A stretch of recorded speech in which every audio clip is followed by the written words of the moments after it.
E nós vamos mostrar aqui também uma pesquisa que saiu para 2026 mostrando uma grande surpresa. Isso mesmo. E o Lula se deu mal em fase tripla, pessoal. De forma tripla, o Lula se deu mal nessa pesquisa. Você vai ver aqui, os resultados são sensacionais para a direita, pessoal. Olha só o que temos para mostrar aqui. E olha só, ministro Alexandre de Moraes entra em desespero no caso Felipe Martins e toma uma decisão inédita. Agora sim ficou provado que eles estão recuando e sentiram a pressão. Quem diria, hein, pessoal, que esse caso poderia ter uma reviravolta e agora os ministros estão com medo? Será isso mesmo? Nós vamos mostrar isso aqui, uma grande reviravolta, uma bomba em Brasília, porque por essa ninguém estava esperando. E agora o Felipe Martins, que não tem nada a ver com o Pato, pode ser aí o álibi para a salvação do povo brasileiro, pessoal. Vejam só que coisa. Esse vídeo está sensacional, vale o seu like, tá bom? Se você ainda não é inscrito nesse canal, se inscreva aqui. Pessoal, o clima está tenso em Brasília, as coisas estão andando muito rápido. Agora, o certo é que a esquerda está perdendo o poder e para 2026 temos uma grande surpresa aí. E olha só, pessoal, nós vamos começar aqui falando dessa pesquisa. Antes de falar da queda do Alexandre de Moraes e do recuo, nós vamos falar aqui dessa pesquisa que acabou de sair, pessoal, e foi publicada aqui no portal Poder 360.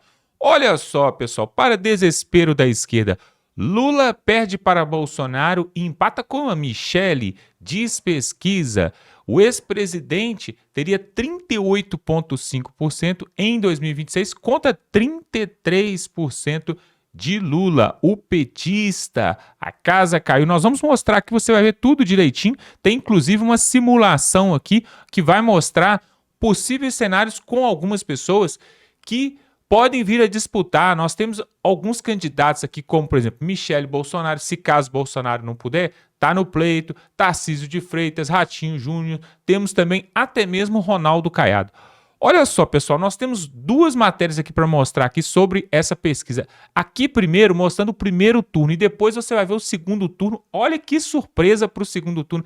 Realmente, pessoal, eu tenho para mim que se o processo eleitoral for legítimo, a direita volta de um jeito ou de outro, ou com Jair Bolsonaro ou sem Bolsonaro. Você vai ver aqui agora a simulação do primeiro turno e do segundo turno. Olha só como eles estão desesperados.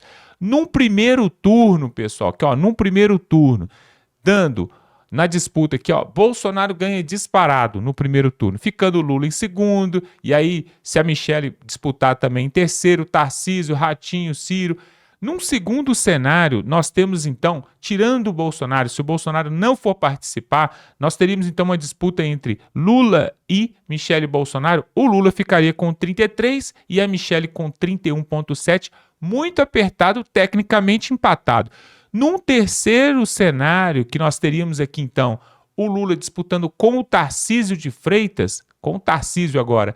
Nesse caso, pessoal, o Tarcísio ficaria com 27 e o Lula com 34, também apertado. Isso aqui ainda tem margem ainda para aumentar. Depois nós temos o Ratinho, né, num terceiro cenário. Aí nós temos Ciro. O Ciro já falou que não vai participar, né? Temos o Caiado e tal. Agora o que importa mesmo, pessoal, é isso aqui, ó, que eu queria mostrar para vocês. Paraná Pesquisas, olha só, saiu agora, saiu hoje. Paraná Pesquisas. Lula perde para Bolsonaro no segundo turno e empata com os outros. Olha só, se Lula for para o segundo turno, aliás, se ele for disputar, né? Porque estão falando que ele nem vai disputar. Olha só o que temos para mostrar. No primeiro turno, ficaria Bolsonaro com 46 e no segundo turno, Bolsonaro com 46 e Lula com 40. Deu a direita. Mas aí vamos supor, né, que o STF consegue incriminar Bolsonaro, não deixa ele concorrer nas eleições, ele fica inelegível, e aí nós teríamos quem? Michele Bolsonaro. Você viu que no primeiro turno ela fica um pouquinho abaixo do Lula, um pouquinho. Vai para o segundo turno, chega no segundo turno, ganha de lapada aqui do Lula, 45-41. Essa pesquisa foi feita agora, quando o Bolsonaro ainda tem chance ainda. Imagina se chegar em 2026, se Bolsonaro não tiver na disputa, a Michele cresce ainda mais. E num terceiro cenário aqui, se for, por exemplo, o Tarcísio contra o Lula, também ganha 43 contra 40. Ou seja, pessoal, vendo isso aqui, o cenário do primeiro turno, aqui que está mostrando, né? Olha lá, inelegível, Bolsonaro lidera contra Lula para 2026. Mesmo estando inelegível, ele lidera. E num segundo turno, mesmo se Bolsonaro não for, temos ainda duas cartas na manga, que é Michele Bolsonaro e Tarcísio. Ou seja, eu não sei por que o povo brasileiro está desesperado, que o povo da direita está aí de cabelos em pé. Olha só, pessoal, a popularidade de Lula está caindo a cada dia, esse desgoverno aí não está ajudando ninguém e 2026 a direita volta. E agora nós vamos mostrar uma outra matéria aqui muito interessante. Quem vai trazer para nós é o Dr. Sandro. Preste atenção como o Moraes está desesperado. Talvez ele viu essa pesquisa aqui também e já está vendo que a casa vai cair para eles a partir de 2026, até porque o próximo presidente que foi eleito, que vai ser da direita em 2026, vai indicar 3 novos ministros. E aí, meus amigos, o império do ditador da toga vai acabar. Confira agora o Dr. Sandro. Dr. Sandro, que é um especialista em direito político, e ele vai falar aqui algo importantíssimo, mostrando provas, mostrando fontes. Você precisa ver essa matéria. Dá um like nesse vídeo, se inscreva aqui no canal para ver outros vídeos como esse. Nós vamos continuando junto aqui. Vamos para a matéria e voltamos logo em seguida. Hoje o bicho está pegando. Pois é, a decisão do ministro Alexandre de Moraes, que interferiu no Felipe Martins, virou o assunto do momento dentro da oposição. Pois é, vocês sabem que o caso Felipe Martins, segundo o próprio desembargador Sebastião Coelho, pode derrubar nomes grandes aqui do Brasil, de instituições. E aí ninguém sabe sobre quem ele estava falando, se é sobre o Alexandre de Moraes ou não. Mas uma coisa é certa, há vamos dizer assim, um lance pessoal nessa decisão do Alexandre de Moraes contra o Felipe Martins. E é exatamente sobre isso que a gente vai falar, algo assim que até, na minha visão, como advogado, como jurista, viola os direitos do Felipe Martins. Fica ligado que o assunto é tenso. Outro ponto, você já deve ter visto que nós brasileiros tínhamos orgulho, né, de dizer que nós não temos furacão, não temos terremoto, nossa natureza é muito boa, que nós não temos guerras, como acontece lá no Oriente Médio, e nem terrorista. Pois é, parece que isso está mudando e está mudando de uma vez por todas. Esse grupo do terror está se instalando aqui na América do Sul, e o Brasil é um dos alvos dessa galera. A gente vai falar sobre isso. Vamos falar também sobre eleições em 2026. Alguns nomes de direita começam a crescer os olhinhos, porque o Bolsonaro pode não regressar, né, para a política, pode permanecer inelegível, ou pode acontecer até o pior com o Bolsonaro, uma vez que vamos falar que o estado de saúde do Bolsonaro, apesar dele ser um homem forte, ainda é delicado, ainda dá preocupações para quem é apoiador do Bolsonaro. E aí, alguns governadores já começam a aparecer aqui, né, lançando os seus nomes, tá bom? Ó, também quero trazer a matéria para vocês aqui sobre, né, uma mudança que pode acontecer depois da morte do Papa. O Papa tinha muitas críticas do lado do lado conservador, porque ele era muito progressista. E aí, o Papa deixou algumas, vamos dizer assim, alguns legados para o progressismo, que podem cair por terra agora. A última informação que vem do Vaticano está deixando a galera da esquerda desesperada. E é sobre isso que a gente vai falar. É o seguinte, a primeira matéria que eu trago para vocês é justamente sobre o Brasilzão não ter terrorismo, nem nada disso, tá? Olha, às vezes as pessoas me perguntam, Sandro, mas por que você está mostrando a tela, sua anta, se está ao inverso, né? Se está de trás para frente? É porque eu gosto de mostrar a fonte. E aí você sabe que é da Revista Oeste. Não quero que você leia, mas eu quero que você saiba a fonte. Porque hoje no Brasil é complicado, né? Você não tem a fonte para se defender. É um país que você pode acabar se lascando por crime de opinião, então você dá uma notícia que os caras falam que isso não existe, você está lascado. Então é por isso que eu mostro sempre a fonte para vocês. Comandantes do Hezbollah deixam o Líbano e seguem para a América do Sul. Cerca de 400 integrantes, 400, né? Um ou dois, não, 400, e ainda recrutadores. Tá? É gente que vem e tenta recrutar outras pessoas para entrar no grupo de terror.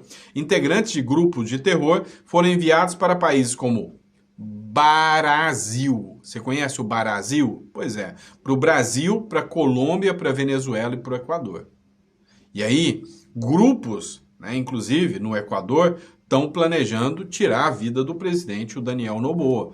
E é incrível o quanto esses grupos são apoiados pela esquerda. É, meu irmão, a esquerda está ali toda, né? Tem partidos aqui no Brasil que apoiam abertamente o Grupo Jamás, entre outros. E aqui, né, o Grupo Hezbollah está ganhando força aqui na região. Nossa, não é à toa que o Donald Trump está falando que precisa recuperar o quintal dos Estados Unidos. Ficou feio, né, o que ele falou, mas é porque está perdendo para esses grupos de terror. Cerca de 400 comandantes de campo do Hezbollah estão deixando o Líbano com destino a países da América do Sul, incluindo o Brasil, Colômbia, Venezuela e Equador.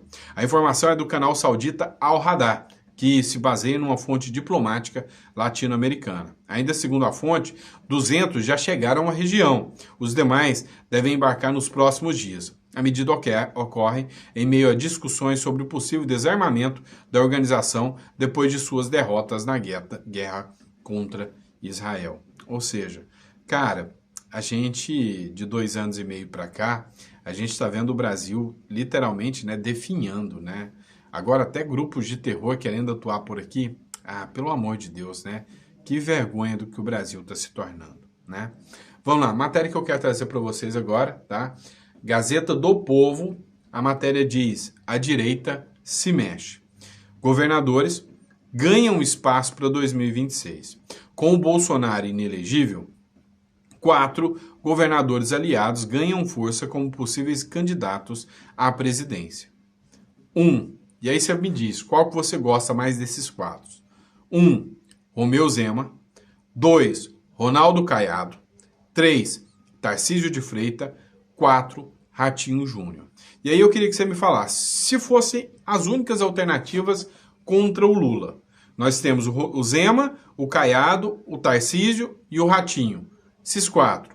Qual desses você apostaria suas fichas? Caiado, Tarcísio.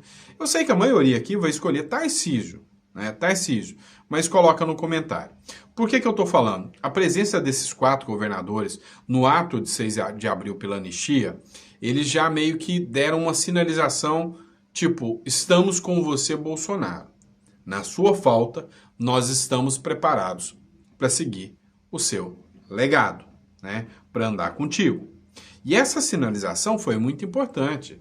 Tanto é que o próprio União Brasil, depois do Caiado, que é o nome mais forte do União Brasil, para a presidência, ter estado do lado do Bolsonaro, criou um racha dentro do partido que deixou, né, de apoiar o Lula, pulou fora do barco e falou que não vai caminhar com o Lula em 2026 de jeito nenhum, até porque tiraria qualquer chance do seu candidato presidenciável, que é o Caiado.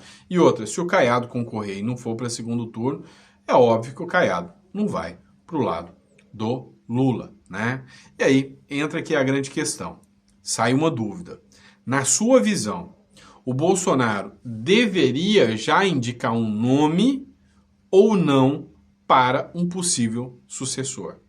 Porque eu sei que é duro pensar isso, principalmente se você é apoiador do Bolsonaro. Mas se acontece o pior com o Bolsonaro? Se ele é jogado na cadeia lá e joga uma chave fora, fica incomunicável. Porque é bem típico das decisões do STF. Ou, sei lá, se por causas naturais ou por causa da facada que o Bolsonaro tomou, da cirurgia, ele acaba perdendo a vida, ele morre. Quem é o candidato? Vai virar uma guerra travada dentro da própria direita, em busca do espólio bolsonarista. Na sua visão, deveria ser indicado um possível nome de sucessão ao Bolsonaro já desde agora ou não? Deveria segurar até o final e, se acontecer o pior, sem que o Bolsonaro possa deixar o legado, que se trave a batalha e que vença o melhor da direita. Qual a sua visão sobre isso, tá? Agora, uma coisa eu sei. Tendo, né, uma junção depois, né, se o Bolsonaro estiver inelegível, todos os governadores de direita vão trocar apoio entre si. Então, por exemplo, que concorram os 4 contra o Lula. Vai ter segundo turno. Tendo segundo turno, o que tiver maior projeção, todo mundo vai para o lado dele depois, né? O que você pensa sobre isso? Coloca no comentário, quero saber. Vamos lá, pessoal. Caso do Felipe Martins, vamos falar sobre isso aqui, né? Amanhã, vocês devem estar sabendo, ó, tô trazendo a mídia ninja, Left People, né? Totalmente esquerdista, de extrema esquerda, a mídia ninja, publicou o seguinte: o STF inicia amanhã o julgamento de 6 acusados do núcleo 2 da trama golpista, né? Ainda tem, cada um acredita no que quer, né? Mas para mim isso é uma bela de uma falácia, né? Fanfarronismo. Mas o que acontece? Matéria do Poder 360. Sandro, mas eu não consigo ler. Tá bom, mas você tá vendo que é o Poder 360, né? É só isso que eu preciso que você veja, tá bom? Moraes diz que Felipe Martins pode ser preso se filmado em julgamento. Essa decisão viola N princípios do direito. O Felipe Martins, e vocês precisam entender isso, era um dos assessores diretos do Bolsonaro. E o Felipe Martins, ele foi preso por decisão do Alexandre de Moraes, por uma suposta saída do Brasil, né? Isso não é crime, e mesmo assim ele foi preso. E ainda descobriu-se depois que os documentos eram falsos. Alguém mandou falsificar a entrada do Felipe Martins lá, sendo que o Felipe Martins nunca tinha saído do Brasil. Alguém plantou documentos falsos para incriminar o cara, para que ele pudesse ser preso por Moraes. E isso é objeto de investigação lá nos Estados Unidos. Mas aí, às vezes, você se pergunta, mas por que o Alexandre de Moraes quer tanto pegar o Felipe Martins? Qual o problema? Por que essa sanha? É o seguinte, o Felipe Martins é um cara que estava muito aliado com o Bolsonaro.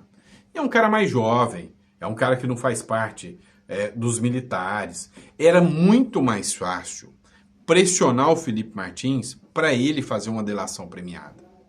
O Mauro Cid, tenente, coronel do Exército Brasileiro, uma figura que é preparada para aguentar a pressão, tremeu na frente do Moraes e desmaiou na frente do Moraes. O Felipe Martins passou pela mesma pressão que o Mauro Cid para delatar. E ainda sendo preso por causa de um documento plantado, falso, né? O governo, a justiça norte-americana já bateu o martelo que os documentos eram falsos. E aí o que o Moraes pensou? Esse aí vai dar com a língua nos dentes, eu não vou me indispor com os militares, tá tudo beleza. É um ótimo cara para mim começar com a delação. Mas ele falou não e não delatou. Ele não delatou. E aí é por isso, né, essa ideia de pegar o cara a todo custo. Ex-assessor de Bolsonaro só poderá circular no aeroporto, hotel e na sessão que pode torná-lo réu na terça e na quarta-feira. O ministro do STF, Alexandre de Moraes, determinou na segunda-feira a manutenção das medidas cautelares, às quais o ex-assessor especial de Bolsonaro, Felipe Martins, está submetido. Reforçou na decisão que ele pode ser punido com multa ou prisão se for filmado por terceiros em julgamento ou no seu deslocamento de Brasília. Então, se ele vai descer num aeroporto comercial. Se a Globo for lá e fizer uma filmagem dele e postar a filmagem dele, chegando no aeroporto de Brasília, fizer uma cobertura, ele vai preso. Vocês entendem a loucura que é uma decisão dessa?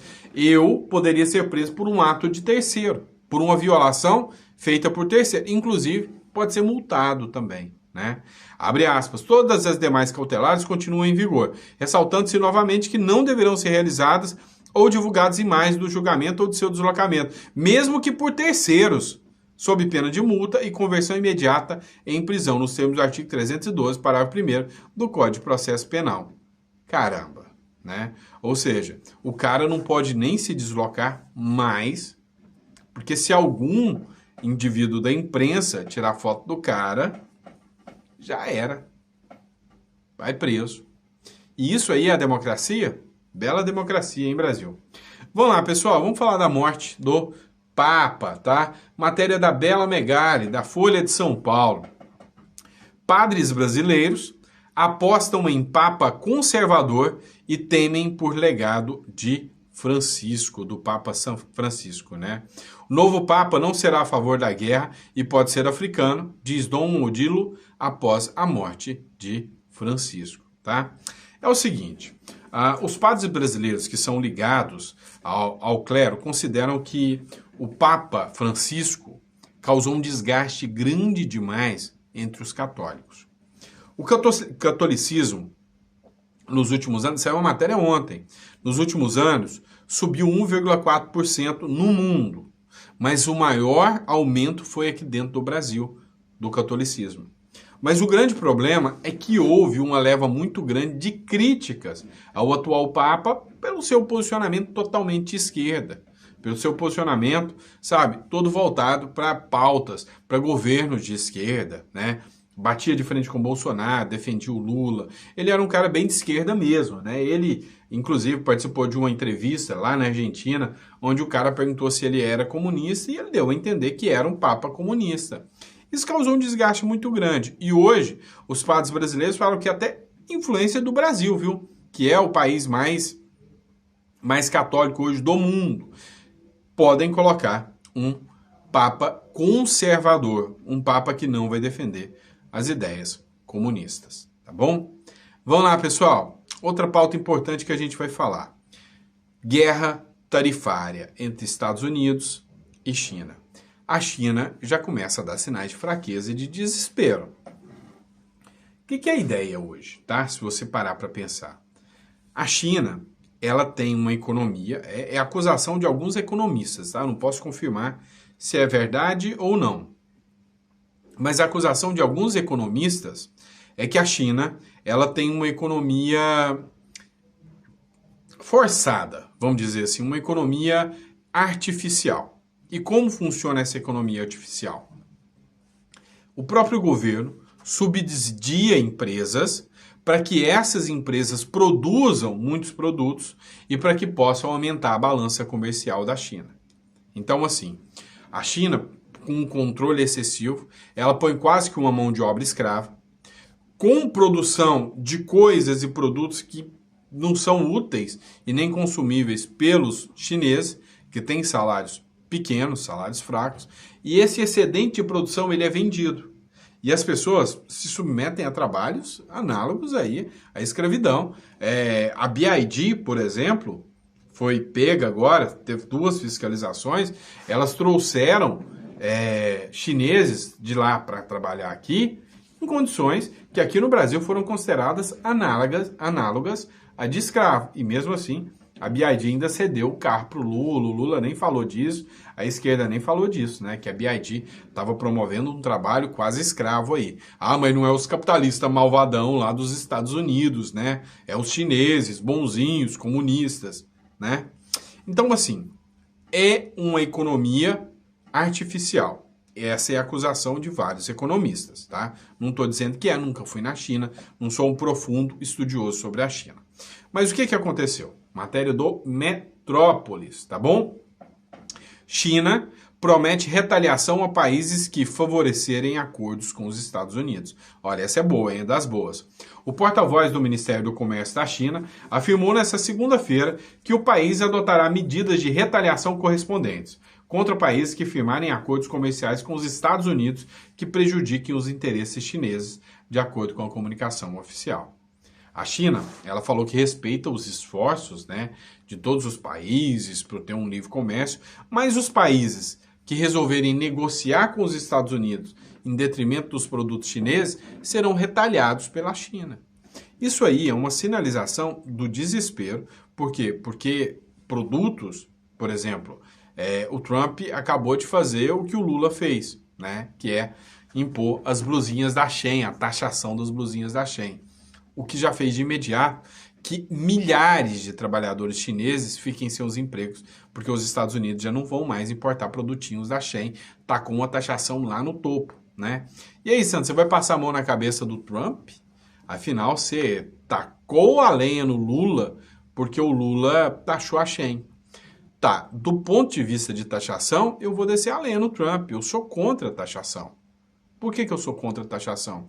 Sou contra imposto. Estado é ladrão, só rouba a gente. Eu sou contra o Estado ficar te roubando. Ponto.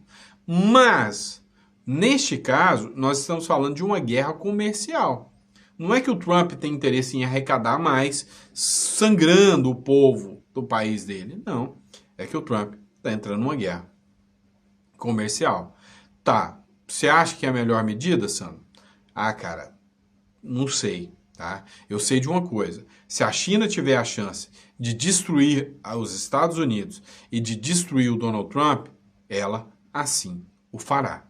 Eu não tenho dúvidas, mas absolutamente nenhuma dúvida que a China faria isso. Então, se o Donald Trump está certo ou errado, aí, né, depende muito do seu ponto de vista, tá? Vamos lá. Eu estava falando sobre o Papa, vamos voltar sobre isso aqui. A possibilidade é que entre um Papa conservador, né? Eu tinha esquecido de falar essa matéria com vocês, eu relembrei agora. E aí saiu uma matéria do Conexão Política agora, muito top a matéria. O próximo Papa, Donald Trump entra em cena para influenciar o conclave. Conclave que é o grupo de papas lá, de padres lá que vão escolher o Papa, né? A morte do Papa Francisco abriu uma disputa política silenciosa, mas intensa pelos rumos do Vaticano. Com o trono de Pedro vago, o governo dos Estados Unidos, sob comando de Donald Trump, intensificou nos bastidores uma operação para influenciar o conclave e garantir a eleição de um padre alinhado aos valores conservadores e agenda cultural do trumpismo. Desde antes da morte de Francisco, Trump já havia transformado a sucessão papal em uma prioridade estratégica, como já havia antecipado o Conexão Política em dezembro do ano passado. O movimento ganhou força com a escolha de Brian Birch, presidente da Catholic Vote e crítico ferrenho do Papa, como embaixador dos Estados Unidos na Santa Sé. No Vaticano, a nomeação foi interpretada como um gesto de hostilidade direta, escancarado a tentativa de ingerência americana no processo de sucessão. Ou seja, o Donald Trump entrou aqui na briga, né? Entrou na batalha aqui para colocar um padre conservador, tá bom? Um papa conservador. Vamos lá, última matéria que eu quero tratar com vocês aqui. Eleições 2022, Silvinei Vasquez e fraude nas eleições. Pois é. E aí, meu irmão, será que isso rola, não rola, né? O que está acontecendo, tá? Só para você poder entender essa história toda aqui. É o seguinte, o Silvinei Vasquez é uma matéria do Metrópolis, mas não está nem abrindo aqui, tá? Mas não tem problema não, tá? Olha só, o Silvinei Vasquez, ele está sendo processado, inclusive, né? Abriu aqui agora, tá? A internet tá boa não, tá ruim, tá? Ó, Silvinei Vasquez acusa a justiça de fraude em relatórios sobre as eleições. Não está acusando fraude nas eleições não, nos relatórios. O Silvinei Vasquez, ele era o diretor da Polícia Rodoviária Federal na época do Bolsonaro. Lembra dele, né? Esse rapaz aqui, ó. Diretor da Polícia Rodoviária Federal na época do Bolsonaro. Foi preso por ordem do Alexandre de Moraes e ainda continua preso. O que a defesa do Silvinei Vasquez falou? Olha, nós tivemos que atuar, inclusive porque nós tínhamos ordens que vieram de cima para a gente fazer as blitz. Mas ele acusa que o Tribunal Regional Eleitoral lá do Rio Grande do Norte apresentou relatórios fraudulentos. Né? Então ele partiu ali para um ataque pesado. Ó. Na véspera do julgamento que pode torná-lo réu por interferência no processo eleitoral, a defesa do ex-diretor da Polícia Rodoviária Federal apresentou acusações contra a Justiça Eleitoral. Segundo os advogados de Vasquez, a juíza eleitoral e o técnico judiciário do Tribunal Regional Eleitoral do Rio Grande do Norte teriam produzido um relatório fraudulento para sustentar a narrativa de que a PRF teria interferido no segundo turno das eleições presidenciais. Vasquez é acusado de ter utilizado a estrutura para montar barreiras em séries na rodovia do Rio Grande do Norte. O que ele fala aqui? Que os relatórios que foram feitos pela Justiça do Rio Grande do Norte são mentirosos. Foram utilizados só para incriminar ele, né? Não representavam ali realmente qualquer interferência que poderia ter acontecido por parte do Silvinei Vasquez lá na eleição. E aí minha dúvida é a seguinte, se o Silvinei Vasquez interferiu nas eleições, essas eleições são justas lá do Rio Grande do Norte, os votos têm que ser computados, tá tudo certo, né? Ou seja, não, eu aceito o resultado, mas eu acho que o cara interferiu. Entenderam? É complicado, né? É complicado isso aí. né? Vamos lá, pessoal, última matéria, Revista Oeste. Vamos falar de Cuba, né? De Cuba.